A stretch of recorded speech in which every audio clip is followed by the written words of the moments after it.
নমস্কার, আমি doctor Sushmita Pal, glaucoma and cataract surgeon in Siliguri greater lions eye hospital.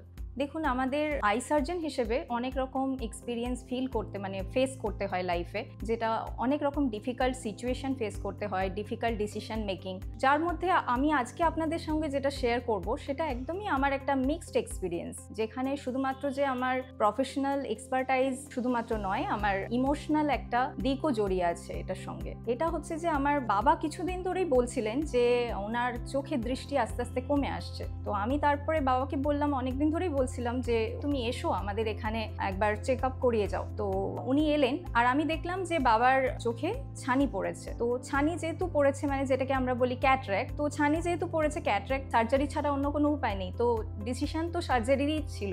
Surgery করার জন্য আমি যেহেতু রেগুলার এখানেই সার্জারি করছি, মানে এই হসপিটালে, তো এর থেকে ভালো পরিকাঠামো, এর থেকে ভালো পেশেন্ট কেয়ার বোধহয় আর কোথাও পাওয়া যেত না। তো সেজন্য আমি ডিসিশন নিলাম যে বাবার সার্জারি আমি এই হসপিটালে নিজেই করব। বাবাকে আমি যখন কথাটা বললাম, বাবা সবকিছু দেখলেন হসপিটালে ঘুরে।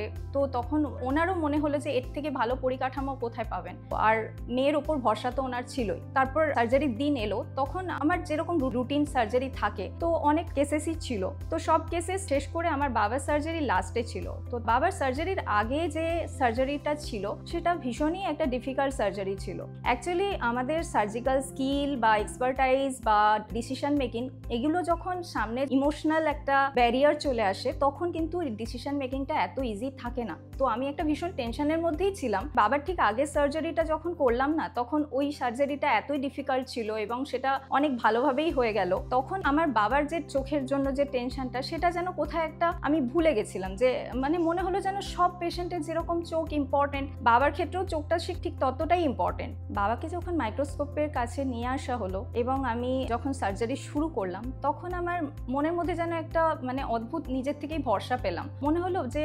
অন্য সবার চোখটা যতটা ইম্পর্টেন্ট, আমার বাবার চোখটাও ঠিক ততটাই ইম্পর্টেন্ট, এবং সবার চোখে যদি আমি এতটা কেয়ার নিয়ে করতে পারি, তাহলে তো আমার বাবার চোখে আমি ততটাই কেয়ার নিয়ে করতে পারবো। তো সার্জারি যথারীতি আনইভেন্টফুল ভাবেই হলো, এবং তারপরে যখন আমি পোস্ট অপারেটিভ পিরিয়ডে বাবাকে দেখলাম বাবা ভীষণ ভালোভাবেই দেখতে পাচ্ছেন, ভীষণ ভালো দৃষ্টি ফিরে এসছে বাবার। তো বাবা যেমন খুশি হলেন, মেয়ে হিসেবে আমি সার্জারি করেছি বলে গর্বিত হলেন, আমার মনের মধ্যে অন্য একটা পয়েন্ট অফ ভিউ আমার প্রফেশনাল লাইফের প্রতি এলো, যে আমি যখন বাবার সার্জারিটা ভালোভাবে করতে পেরেছি এতটা কেয়ার নিয়ে, বাকি সব পেশেন্টের সার্জারিও এইভাবেই কেয়ার নিয়ে করতে পারবো।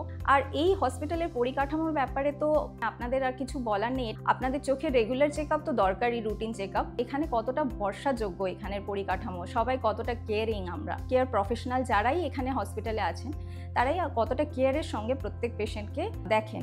আপনারা আপনাদের চোখের ট্রিটমেন্টের জন্য এখানে আসুন আর নিজেরাই এক্সপিরিয়েন্স করুন যে এখানের এই প্রতিষ্ঠান কতটা ভরসাযোগ্য। Thank you.